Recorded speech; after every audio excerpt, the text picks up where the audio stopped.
Hello, everyone. I'm Billy, and today we're going to be reading A Confederacy of Dunces by John Kennedy Toole, a classic comedy book written by the author sometime during his lifetime, but published posthumously in 1980 after he had committed suicide in 1969.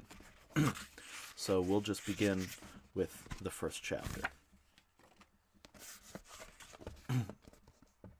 A green hunting cap squeezed the top of the fleshy balloon of a head, the green ear flaps full of large ears and uncut hair, and the fine bristles that grew in the ears themselves stuck out on either side of them like turn signals indicating two directions at once. Full, pursed lips protruded beneath the bushy black mustache and, at their corners, sank into little folds filled with disapproval and potato chip crumbs.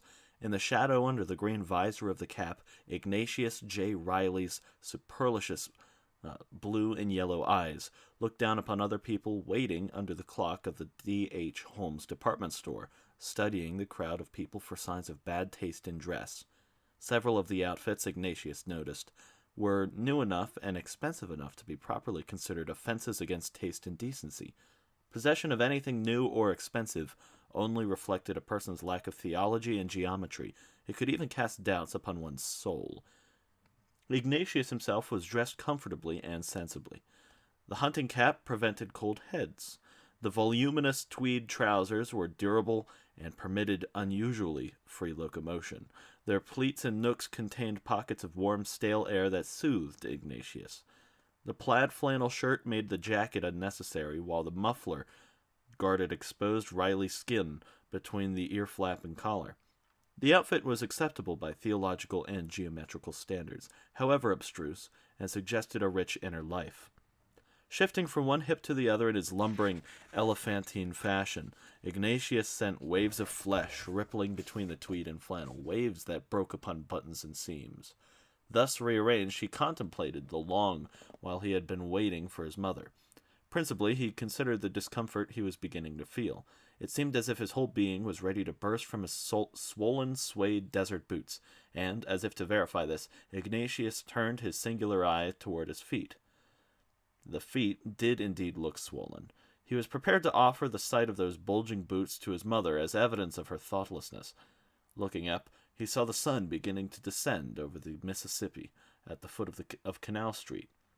The Holmes clock said almost 5. Already he was polishing a few carefully worded accusations designed to reduce his mother to repentance, or at least confusion. He often had to keep her in her place. She had driven him downtown in the old Plymouth, and while she was at the doctor's seeing about her arthritis, Ignatius had bought some sheet music at Warlene's for his trumpet and a new string for his lute. Then he had wandered at the Penny Arcade into Royal Street to see whether any new games had been installed. He had been disappointed to find the miniature mechanical baseball game gone. Perhaps it was only being repaired. The last time that he had played it, the batter had not worked, and after some argument, the management had returned his nickel, even though the Penny Arcade people had been base enough to suggest that Ignatius had himself broken the baseball machine by kicking it. Concentrating upon the fate of the miniature baseball machine, Ignatius detached his being from the physical reality of Canal Street and the people around him, and therefore did not notice the two eyes that were hungrily watching him from behind one of D.H. Holmes's pillars, two sad eyes shining with hope and desire. Was it possible to repair the machine in New Orleans? Probably so. However, it might have to be sent to some place like Milwaukee or Chicago, or some other city whose name Ignatius associated with efficient repair shops and permanently smoking factories. Ignatius hoped that the baseball game was being carefully handled in shipment, and none of its little players was being chipped or maimed by brutal railroad employees determined to ruin the railroad forever with damage claims from shippers, railroad employees who would subsequently go on strike and destroy the Illinois Central. As Ignatius was considering the delight to which the little baseball game afforded humanity, the two sad and covetous eyes moved toward him through the crowd like torpedoes, zeroing in on a great woolly tanker. The policeman plucked at Ignatius's bag of sheet music. "You got any identification, mister?" the policeman asked in a voice which hoped that Ignatius was officially unidentified. "What?" Ignatius looked down at the badge and the blue cap. "Who are you?" "Let me see your driver's license." "I don't drive. Will you kindly go away? I'm waiting for my mother." What's this hanging out of your bag? What do you think it is, stupid? It's a string from my lute. What's that? The policeman drew back a little. Are you local? Is it the part of the police department to harass me when the city is a flagrant vice capital of the civilized world? Ignatius bellowed over the crowd in front of the store. This city is famous for its gamblers, prostitutes, exhibitionists, antichrists, alcoholics, sodomites, drug addicts, fetishists, onicists, pornographers, frauds, jades, litterbugs, and lesbians, all of whom are only too well protected by graft. If you have a moment, I shall endeavor to discuss the crime problem with you, but don't make the mistake of bothering me. The policeman grabbed Ignatius by the arm and was stuck in his cap with the sheet music. The dangling lute string whipped him in the ear. Hey, the policeman said. Take that, Ignatius cried, noticing that a circle of interest shoppers was beginning to form. Inside D.H. Holmes, Miss Riley was in the bakery department pressing her maternal breast against a glass case of macaroons, with one of her fingers chafed from the many years of scrubbing her son's mammoth yellow drawers. She tapped on the glass case to attract the saleslady. Oh, Miss Inez, Miss Riley called in the accent that occurs south of New Jersey, only in New Orleans, that Hoboken near the Gulf of Mexico. Over here, babe. Hey, how are you making? Miss Inez asked. How are you feeling, darling? Not so hot, Miss Riley answered truthfully. Ain't that a shame? Miss Inez leaned over the glass case and forgot about her cakes. I don't feel so hot myself. It's my feet. Lord, I wished I was that lucky. I got the arthritis in my elbow. Oh, no, Miss Inez said with genuine sympathy. My poor old papa's got that. We make him get himself in a hot tub full of boiling water. My boy's floating around in our tub all day long. I can't hardly get in my own bathroom no more. I thought he was married, precious. Ignatius? La la la, Miss Riley said sadly. Sweetheart, you want to give me 24 of them fancy mix? I thought you told me he was married, Miss Inez said as she was putting cakes in the box. He ain't even got him a prospect. The little girlfriend he had flew the coop. Well, he's got time. I guess so, Miss Riley said disinterestedly. Look, you want to give me a half dozen wine cakes, too? Ignatius gets nasty if we run out of cake. Your boy likes his cake, huh? Oh, Lord, my elbow's killing me, Miss Riley answered. In the center of the crowd that had formed before the department store, the hunting cap, the green radius of the circle of people was bobbing about violently. I shall contact the mayor, Ignatius was shouting. Let the boy alone, a voice said from the crowd. Go get the strippers on Bourbon Street, an old man added. He's a good boy. He's waiting for his mama. Thank you, Ignatius said haughtily. I hope that all of you will bear witness to this outrage. You come with me, the policeman said to Ignatius with waning self-confidence. The crowd was turning into something of a mob, and there was no traffic patrolman in sight. We're going to the precinct. A good boy can't even wait for his mama by D.H. Holmes. It was the old man again. I'm telling you, the city was never like this. It's the communists. Are you calling me a communist? The policeman asked the old man while he tried to avoid the lashing of the lute string. I'll take you in, too. You better watch out who you're calling a communist. You can't arrest me, the old man cried. I'm a member of the Golden Age Golden Age Club, sponsored by New Orleans Recreation Department. Let that old man alone, you dirty cop, a woman screamed. He's probably someone's grandpa. I am, the old man said. I got 6 grandchildren, all studying the sisters. Smart, too. Over the heads of the people, Ignatius saw his mother walking slowly out of the lobby of the department store, carrying the bakery products as if they were boxes of cement. Mother, he called. Not a moment too soon. I've been seized. Pushing through the people, Miss Riley said, Ignatius, what's going on here? You done now? Hey, take your hands off my boy. I'm not touching him, lady, the policeman said. Is this here your son? Miss Riley snatched the whizzing lute string from Ignatius. Of course I'm her child, Ignatius said. Can't you see her affection for me? She loves her boy, the old man said. What are you doing to my poor child? Miss Riley asked the policeman. Ignatius batted his mother's hennaed hair with one of his huge paws. You got plenty of business running on poor children all the way down, kind of people you got running on the street. Wait for his mama as they try to arrest him. This is clearly a case for the Civil Liberties Union, Ignatius observed, squeezing his mother's drooping shoulder with the paw. We must contact Myrna Minkoff, my lost love. She knows about these things. It's the communist, the old man interrupted. How old is he? The policeman asked Miss Riley. I am 30, Ignatius said condescendingly. You got a job? Ignatius has to help me at home, Miss Riley said. Her initial courage was failing a little. She began to twist the lute string on the cord with the cake boxes. I got terrible arthritis. I dust a bit, Ignatius told the policeman. In addition, I am at the moment writing a lengthy indictment against our century. When my brain begins to reel from my literary labors, I take an occasional cheese dip. Ignatius makes delicious cheese dips, Miss Riley said. That's very nice of him, the old man said. Most boys are out running around all the time. Why don't you shut up, the policeman said to the old man. Ignatius, Miss Riley asked in a trembling voice, what you done, boy? Actually, Mother, I believe that it was he who started everything. Ignatius pointed at the old man with the bag of sheet music.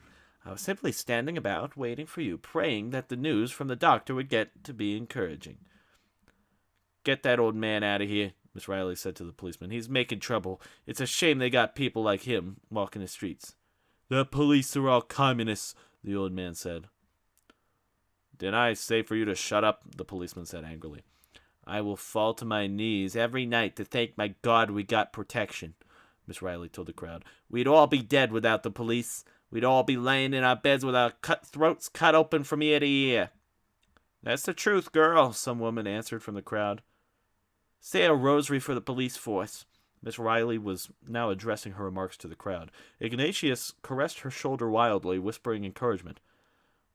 Would you say a rosary for the communists? No, several voices answered fervently. Someone pushed the old man. It's true, lady, the old man cried. He tried to arrest your boy, just like in Russia. They're all communists. Come on, the policeman said to the old man. He grabbed him roughly by the back of the coat. Oh, my God, Ignatius said, watching the little man, the wan little policeman try to control the old man. Now my nerves are totally frayed. Help, the old man appealed to the crowd. It's a takeover. It's a violation of the Constitution. He's crazy, Ignatius, Miss Riley said. We gotta get out of here, baby. She turned to the crowd. Run, folks, he might kill us all. Personally, I think maybe he's the communist. You don't have to overdo it, Mother, Ignatius said as they pushed down the dispersing crowd and started walking rapidly down Canal Street. He looked back and saw the old man and the bantam policeman grappling beneath the department store clock. Will you please slow down a bit? I think I'm having a heart murmur. Oh, shut up. How do you think I feel? I shouldn't have to be running like this at my age. The heart is important at any age, I'm afraid. There's nothing wrong with your heart. There will be if we don't go a little slower. The tweed trousers billowed around Ignatius's gargantuan rump as he rolled forward. Do you have any of my lute string? Miss Riley pulled him around the corner into Bourbon Street, and they started walking down on the French Quarter. How come that policeman was after you, boy? I shall never know, but he will probably be coming after us for a few moments as soon as he has subdued that aged fascist. You think so? Miss Riley asked nervously. I would imagine so. He seemed determined to arrest me. He must have some sort of quota or something. I seriously doubt he would permit me to elude him so easily. Wouldn't that be awful? You'd be all over the papers, Ignatius. The disgrace. You must have done something while you were waiting for me, Ignatius. I know you, boy. If anyone was minding his business, it was I, Ignatius breathed. Please, we must stop. I think I'm going to have a hemorrhage. Okay, Miss Riley looked at her son's reddening face and realized that he would very happily collapse at her feet just to prove his point. He had done it before. The last time she had forced him to accompany her to Mass on Sunday, he had collapsed twice on the way to church and had collapsed once again during the sermon about sloth, reeling out of the pew and creating an embarrassing disturbance. Let's go in there and sit down. She pushed him through the door at the night of the Joy Bar with one of the cake boxes. In the darkness that smelled of bourbon and cigarette butts, they climbed onto two stools. While Miss Riley arranged her cake boxes on the bar, Ignatius spread his expressive nostrils and said, My God, Mother, it smells awful. My stomach is beginning to churn. You want to go back on the street? You want the policeman to take you in? Ignatius did not answer. He was sniffing loudly and making faces. A bartender, who had been observing the two, asked quizzically from the shadows, Yes? I shall have a coffee, Ignatius said grandly. Chicory coffee with boiled milk. Only instant, the bartender said. I can't possibly drink that, Ignatius told his mother. That's an abomination. Well, get a beer, Ignatius. It won't kill you. I may bloat. I'll take a Dixie 45, Miss Riley said to the bartender. And the gentleman, the bartender asked in a rich, assumed voice, what's his pleasure? Give him a Dixie, too. I may not drink it, Ignatius said to the bartender as he went off to open the beers. We can't sit in here for free, Ignatius. I don't see why not. We're the only customers. They should be glad to have us. They got strippers in here at night, huh? Miss Riley nudged her son. I would imagine so, Ignatius said coldly. He looked quite pained. Well, we might have stopped somewhere else. I suspect the policeman will raid this place momentarily anyway. He snorted loudly and cleared his throat. Thank God my mustache filters out some of the stench. My olfactories are already beginning to send out distress signals. After what seemed like a long time, during which there was much tinkling of glass and closing of coolers, and somewhere in the shadows, the bartender appeared again and set the beers before them, pretending to knock Ignatius's beer into his lap. The Rileys were getting the night of joy's worst service. The treatment given unwanted customers. You don't by any chance have a cold Dr. Nutt, do you? Ignatius asked. No. My son loves Dr. Nutt, Mrs. Riley explained. I gotta buy it by the case. Sometimes he sits down himself and drinks 2, 3 Dr. Nutts at one time. I'm sure this man is not particularly interested, Ignatius said. Would you like that cap off? The bartender asked. No, I wouldn't, Ignatius thundered. There's a chill in here. Suit yourself, the bartender said, and drifted off into the shadows at the other end of the bar. Really? Calm down, his mother said. Ignatius raised the ear flap to one side next to his mother. Well, I will lift this to you so you don't have to strain your voice. What did the doctor tell you about your elbow or whatever it is? It's got to be massaged. I hope you don't want me to do that, and you know how I feel about touching other people. He told me to stay out of the cold as much as possible. If I could drive, I would help you more, I imagine. Oh, that's okay, honey. Actually, even riding in the car affects me enough. Of course, the worst thing is riding on top of those Greyhound Schneider cruisers. Scenic cruisers, so high up. Do you remember the time I went to Baton Rouge on one of those? I vomited several times. The driver had to stop the bus somewhere in the swamps to let me off and walk around for a while. The other passengers were rather angry. They must have had stomachs of iron to ride in that awful machine. Leaving New Orleans also frightened me considerably. Outside the city limits of the heart of darkness, the true wasteland begins. I remember that, Ignatius, Mrs. Riley said absently, drinking her beer in gulps. You was really sick when you got back home. I felt better then. The worst moment was my arrival in Baton Rouge. I realized I had round-trip ticket, which I'd have to return on the bus. You told me that, babe. The taxi back to New Orleans cost me $40, but I thought at least I wasn't violently ill during the taxi ride, although I felt myself beginning to gag several times. I made the driver go very slowly, which was unfortunate for him. The state police stopped him twice for going below the minimum highway speed limit. On the third time that they stopped him, they took away his chauffeur's license. You see, they had been watching us on the radar all along. Miss Riley's attention wavered between her son and the beer. She had been listening to the story for 3 years.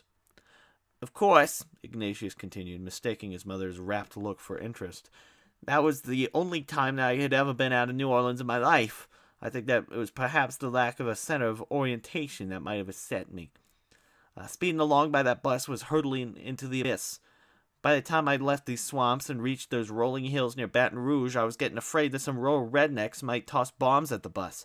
They love to attack vehicles, which are a symbol of progress, I guess. Well, I'm glad you didn't take the job, Miss Riley said, automatically, taking guess as her cue. I couldn't possibly take the job. Then I saw the chairman of the medieval culture department. My hands began breaking out into small white bumps. He was a totally soulless man. He made a comment about my not wearing a tie and some smirky remark about the lumber jacket. I was appalled by so meaningless a person would dare such effrontery. That lumberjacket was one of the few creature comforts to which I've ever really been attached. If I find the lunatic who stole it, I shall report him to the proper authorities. Miss Riley saw again the horrible coffee-stained lumberjacket that she had always secretly wanted to give to the Volunteers of America, along with several other pieces of Ignatius's favorite clothing. You see, I was so overwhelmed by that complete grossness of that spurious chairman that I ran from his office in the middle of one of his cretinous ramblings and rushed to the nearest bathroom, which turned out to be the one for faculty men.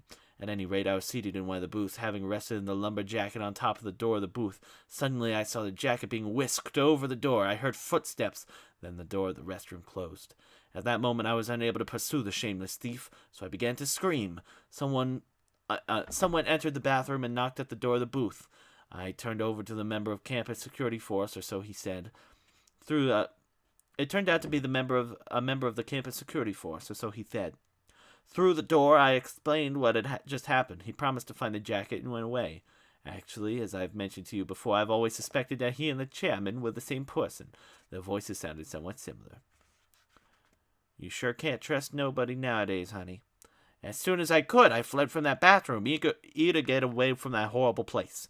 Of course, I was almost frozen, standing in that desolate campus trying to hail a taxi. Finally got one that agreed to take me to New Orleans for $40, and the driver was selfless enough to lend me his jacket.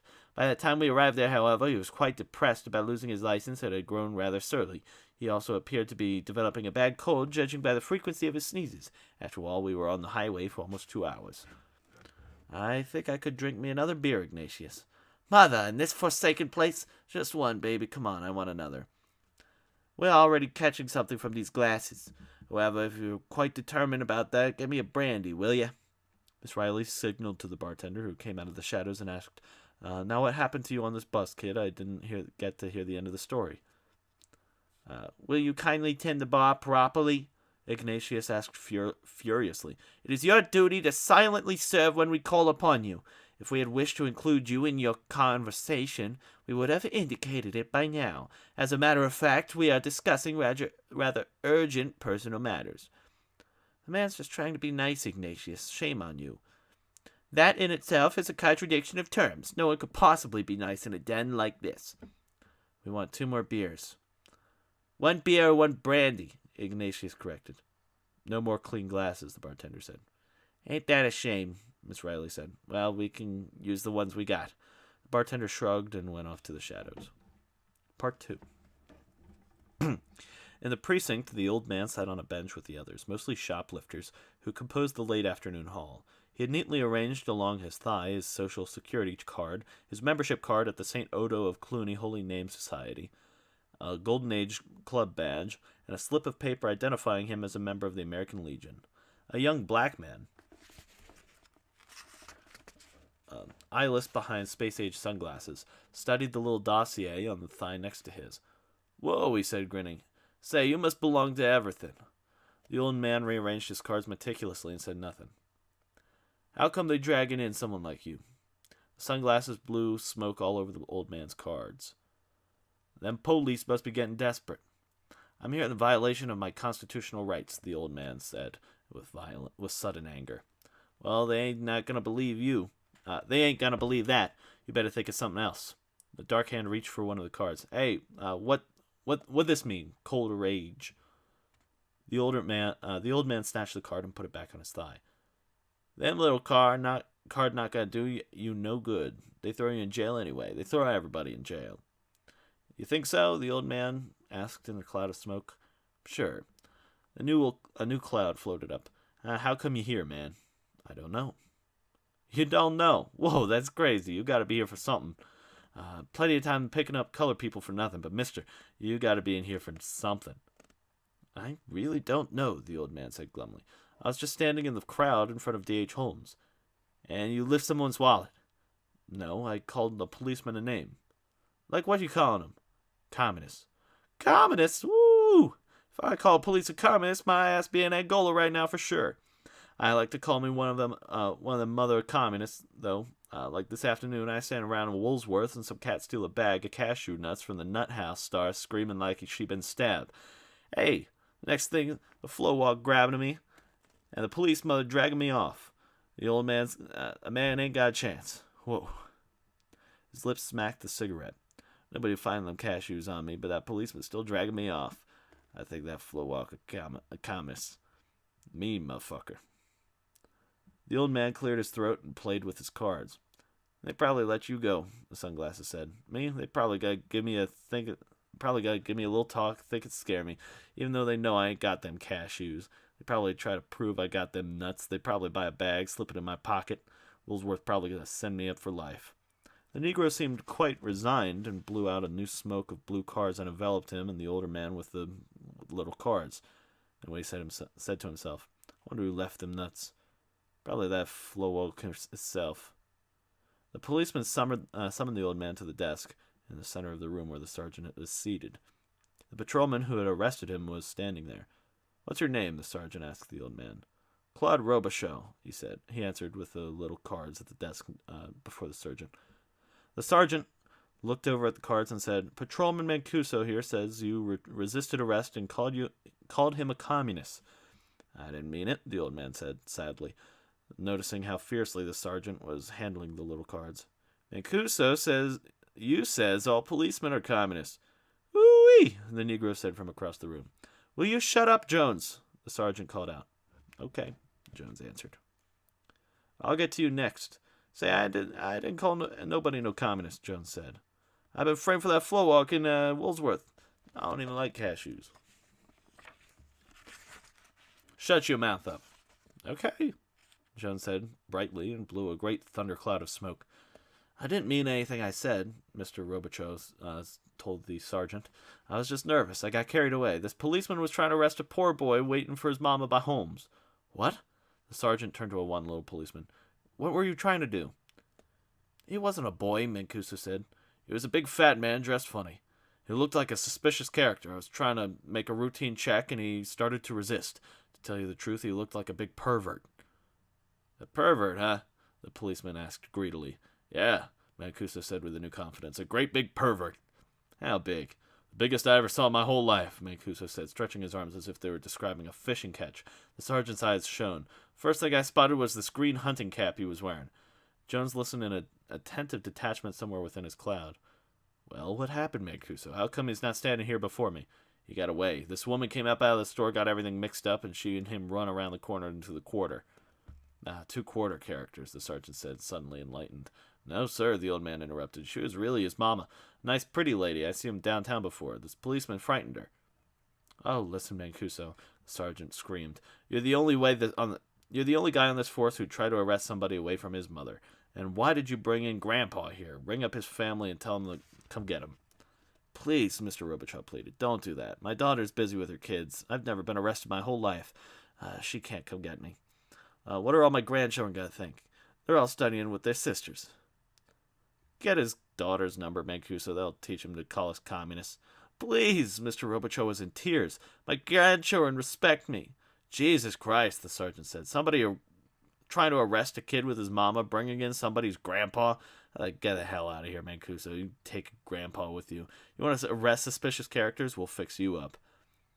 Yes, sir, Mancuso said weakly, leading out the weeping old man away. Ooh-wee, Jones said from the secrecy of his cloud. Part 3. Twilight was settling in around the old Night of Joy bar. Outside, Bourbon Street was beginning to light up. Neon signs flashed off and on, reflecting at the streets, dampened by the light mist that had been falling steadily for some time. The taxis, bringing the evening's first customers, Midwestern tourists and conventioneers, made slight splashing sounds from the cold dusk. A few other customers were in the Night of Joy. A man who ran his finger along a racing form, a depressed blonde who seemed connected with the bar in some capacity, and an elegantly dressed young man who chain-smoked Salems and drank frozen daiquiris in gulps. Ignatius, we'd better go, Miss Riley said and belched. What? Ignatius bellowed. We must stay and watch the corruption. It's already beginning to set on. The elegant young man spilled his daiquiri on the bottle green velvet jacket. Hey, bartender, Miss Riley called. Get a rag. One of the customers just spilled their drink. That's quite all right, darling, the young man said angrily.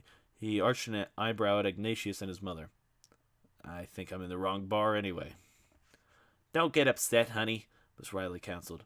What are you drinking? It looks like a pineapple snowball. Even if I described it to you, I doubt whether you'd understand what it is. How dare you talk to my dear beloved mother like that? Oh, hush, you big thing, the young man snapped. Just look at my jacket. It's totally grotesque. Okay, now let's be friends, Miss Riley said through foamy lips. We got enough bombs and things already. And your son seems to delight in dropping them, I must say. Okay, you two, this is kind of a place where everybody ought to have themselves some fun. Miss Riley smiled at the young man. Let me buy you another drink, babe, for the one you spilled. I think I'll take me another Dixie. I really must run, the young man sighed. Thanks anyway. On a night like this, Miss Riley asked, why don't you pay no mind to what Ignatius says? Why don't you stay and see the show? The young man rolled his eyes heavenward. Yeah, the blonde broke her silence. See some ass and tits.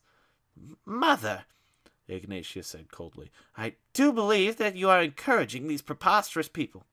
Well, you're the one that wanted to stay, Ignatius. Yes, I did want to stay as an observer, but I'm not especially anxious to mingle.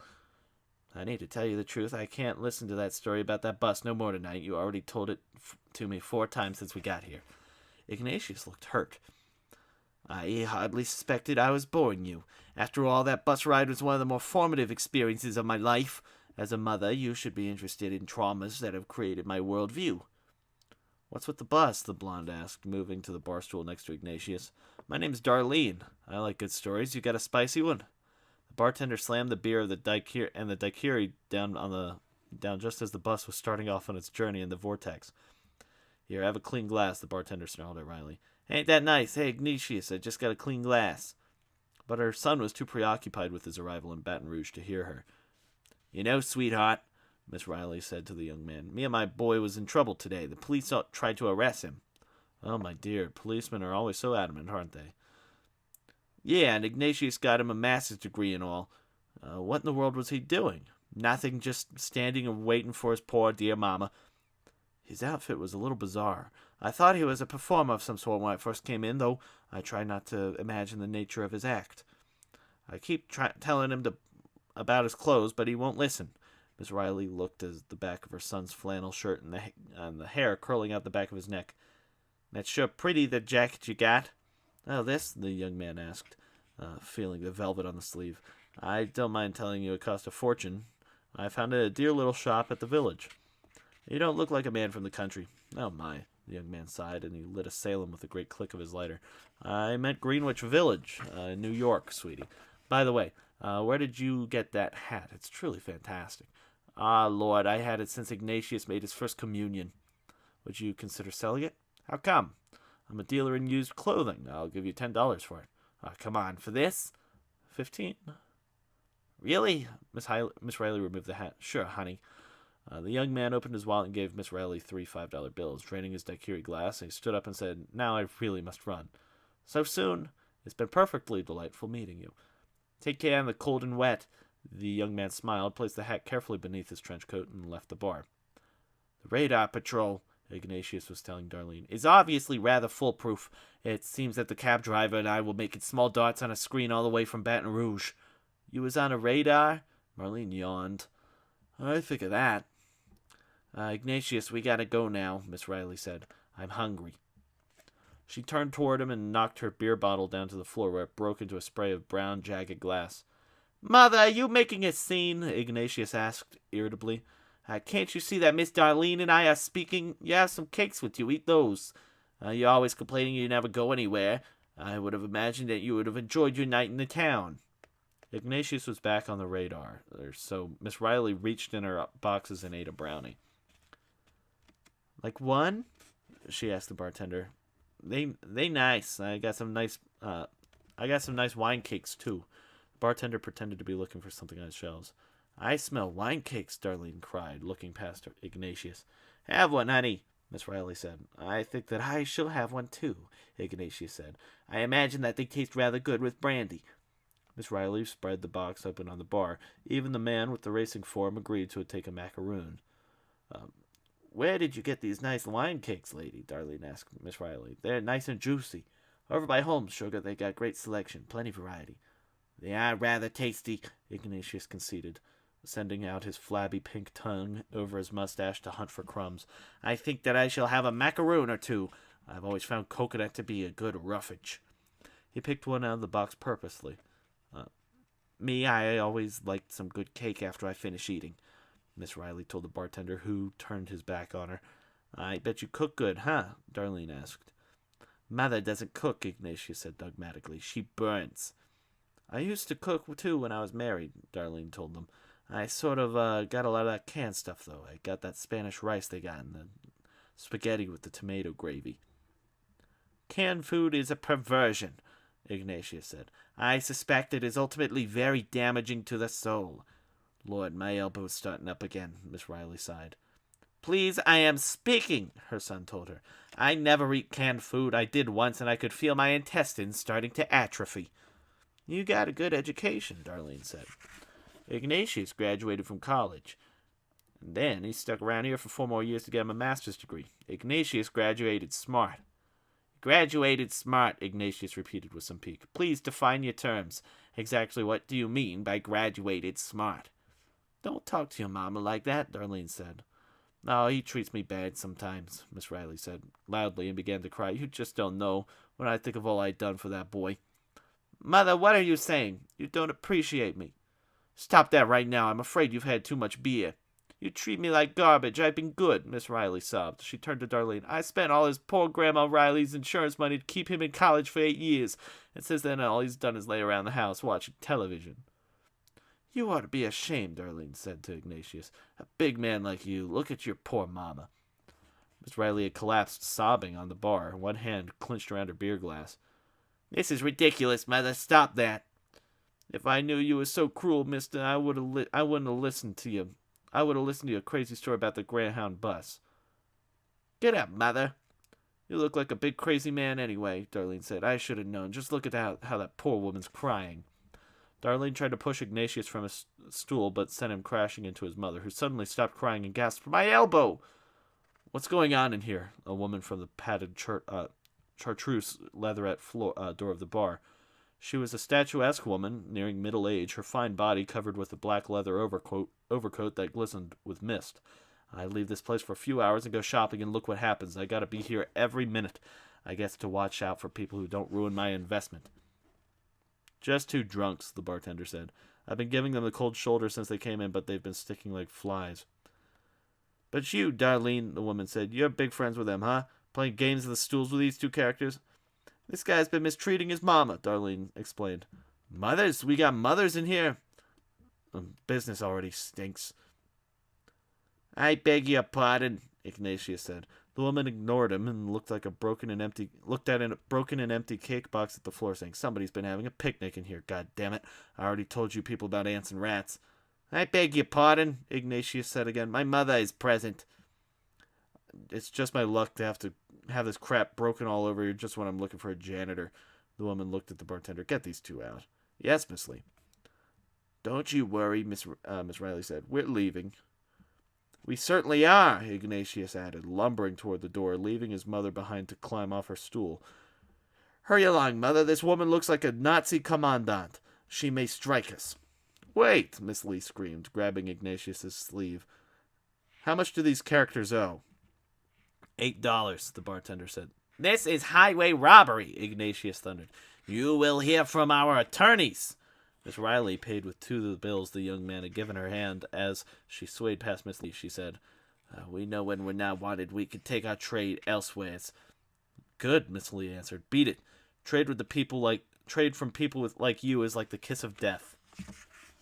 After the padded door had closed behind the Rileys, Miss Lee said, I never liked mothers, not even my own.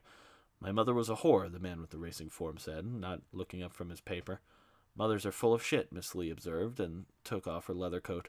Now let's you and me have a little talk, Darlene. Outside, Miss Riley took her son's arm for comfort, but as much as they tried, they moved forward very slowly, even though they seemed to move sideways more easily. Their walking had developed a pattern. 3 steps to the left, pause. 3 quick steps to the right, pause. That was a terrible woman, Miss Riley said. A negation of all human qualities, Ignatius added. By the way, how far is the car? I'm very tired. Oh, St. Anne, honey, just a few blocks. You left your hat at the bar. Oh, I sold it to that young man. You sold it? Why? Did you ask me whether I wanted it to be sold? I was very attached to that hat. I'm sorry, Ignatius. I didn't know you liked it so much. You never said anything about it. I had an unspoken attachment to it. It was a contact with my childhood, a link with the past. But he gave me $15, Ignatius. Please, don't talk about it any more. The whole business is sacrilegious. Goodness knows what that degenerate uses when you find... what degenerate uses he will find for that hat. Do you have the $15 on you? I still got 7 left. Why don't we stop and eat something? Ignatius pointed at the cart of the corner. It was shaped like a hot dog on wheels. I believe they vend foot-long hot dogs. Hot dogs? Honey, all this rain and the cold, we gotta stand outside and eat weenies? It's a thought. No, Miss Riley said with a somewhat beery courage. Let's get home. I wouldn't eat nothing out of one of them dirty wagons anyway. They all operated by a bunch of bums. If you insist, Ignatius said, pouting. Although I am rather hungry, and you have, after all, just sold a memento of my childhood for 30 pieces of silver, so to speak. They continued their little pattern of steps around the wet flagstones of Bourbon Street. On St. Anne, they found the old Plymouth easily. Its high roof stood above all the other cars, its best feature. The Plymouth was always easy to find in supermarket parking cars. Miss Riley climbed on the curb twice, trying to force the car out of the parking place, and left the impression of a 1946 Plymouth bumper on the hood of the Volkswagen in the rear.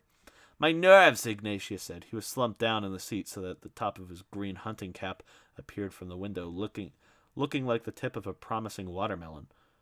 From the rear, where he always sat, having read somewhere that the seat next to the driver was the most dangerous, he watched his mother's wild and inexpert shifting with disapproval. I suspect that you have effectively demolished a small car that someone innocently parked behind this bus. You had better succeed in getting out of this spot before its owner happens along. Shut up, Ignatius. You're making me nervous, Miss Riley said, looking at the hunting cap from the rearview mirror. Ignatius got up in the seat and looked out of the car window. That car is a total wreck. Your driver's license, if you do indeed have one, will doubtlessly be revoked. I certainly wouldn't blame them. Lay down back there and take a nap, his mother said as the car jerked back again. Do you think I could sleep now? I'm afraid for my life. Are you the one who's turning the wheel right away? Suddenly, the car leaped out of the parking spot and skidded across a wet street into a post supporting the wrought iron balcony. The post fell away to one side, and the Plymouth crunched against the building. Oh, my God! Ignatius screamed from the rear. What have you done now? Call a priest. I don't think we're injured, Mother. However, you have just ruined my stomach for the next few days. Ignatius rolled over to one of the rear windows and studied the fender, which was pressed against the wall. We shall need a new headlight on this side, I imagine. What are we going to do? If I was driving, we would put the auto in reverse and back gracefully away from the scene. Someone will certainly press charges. The people who own this wreck of a building have been waiting for an opportunity like this for years. They probably spread grease on the street after nightfall, hoping that motorists like you will spin toward their hovel. He belched. My digestion has been destroyed. I think I'm beginning to bloat. Miss Riley shifted the worn gears and inched slowly backward. As the car moved, the splintering of wood sounded over their heads, a splintering that changed into the splitting of boards and scraping of metal. Then the balcony was falling in large sections, thundering in the roof of the car with the dull, heavy thud of grenades. The car, like a stoned human, stopped moving, and a piece of wrought iron decorations shattered the rear window. Honey, are you okay? Miss Riley asked wildly after what seemed to be the final bombardment. Ignatius made a gagging sound. The blue and yellow eyes were watering. Say something, Ignatius, his mother pleaded, turning around just in time to see Ignatius stick his head out the window and vomit down the side of the dented car. Patrolman Mancuso was walking slowly down Charter Street, dressed in ballet tights and a yellow sweater, a costume which the sergeant said, would enable him to bring in a genuine, bona fide suspicious characters instead of grandfathers and boys waiting for mothers. The costume was the sergeant's punishment. He had told Mancuso from now on he would be strictly responsible for bringing in suspicious characters, that police headquarters had a costume wardrobe that would permit Mancuso to be a new character every day. Forlornly, Patrolman Mancuso had put on the tights before the sergeant, who had pushed him out of the precinct and told him to shape up or get off the force. In the 2 hours that he had been cruising the French Quarter, he had captured no one. Twice things had looked hopeful. He had stopped a man wearing a beret and asked for a cigarette, but the man had threatened to have him arrested. When he accosted the young man in the trench coat who was wearing a lady's hat, but the young man had slapped him across the face and dashed away. As Patrolman Mancuso walked down the Charter's rubble, rubbing his cheek, which still smarted from the slap, he heard what seemed to be an explosion, hoping that a suspicious character had just thrown a bomb or shot himself. He ran to the corner onto St. Anne and saw the green hunting cap emitting vomit among the ruins. That's the end of Chapter 1. Thank you very much.